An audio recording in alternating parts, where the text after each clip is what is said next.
పోనీలే అనుకున్న పాపానికి భార్యని కోల్పోయిన భర్త, కుమార్తెని ఆసుపత్రిలో చేర్చుకున్న భర్త పరిస్థితి ఇది.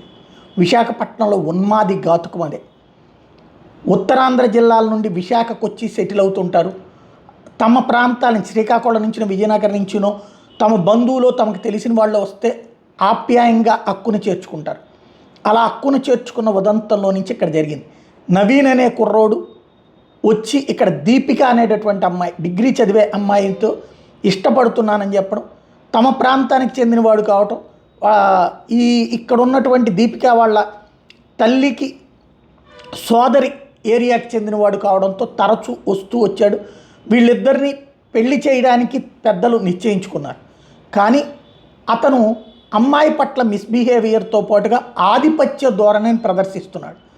ఈ విషయాన్ని తండ్రికి చెప్పి అట్లాంటి వాడిని నేను చేసుకోలేను, చేసుకుని లైఫ్ లాంగ్ ఇబ్బంది పడతానని చెప్పడంతో తల్లి తండ్రి ఇద్దరు కూర్చుని మాట్లాడుకున్నాక అబ్బాయికి ఆ విషయం చెప్పారు. అయితే అబ్బాయి దాన్ని అర్థమయ్యేలా కన్విన్స్ చేసుకోవడం కాకుండా ఆ అమ్మాయి మీద దాడికి పాల్పడ్డాడు, కొట్టాడు. ఆ విషయం అమ్మాయి తల్లిదండ్రులతో చెప్పడంతో తల్లిదండ్రులు అవతల అబ్బాయి తల్లిదండ్రులకి అక్కడ ఉన్నటువంటి ఊరి పెద్దలకి చెప్పడంతో గ్రామ పెద్దలు 2 వారాల క్రితం పంచాయతీ చేసి అమ్మాయి జోలికి వెళ్ళొద్దు, అమ్మాయికి ఇష్టం లేనప్పుడు వెళ్ళొద్దు అని చెప్పారు.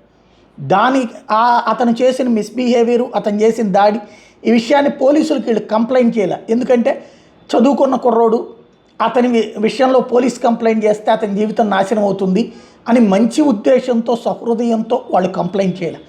ఫలితం చివరికి వాడు ఉన్మాదిగా మారి ఇంటి మీద దాడి చేసి దీపికని గొంతు కోశాడు. అడ్డుపడ్డటువంటి ఆమె తల్లిని కొట్టి చంపాడు. ఆమె చనిపోయింది. ఈమె తీవ్రంగా గాయపడి ఆసుపత్రిలో ఉంది. పోలీసులు వెంటనే వాడిని అరెస్ట్ చేశారు.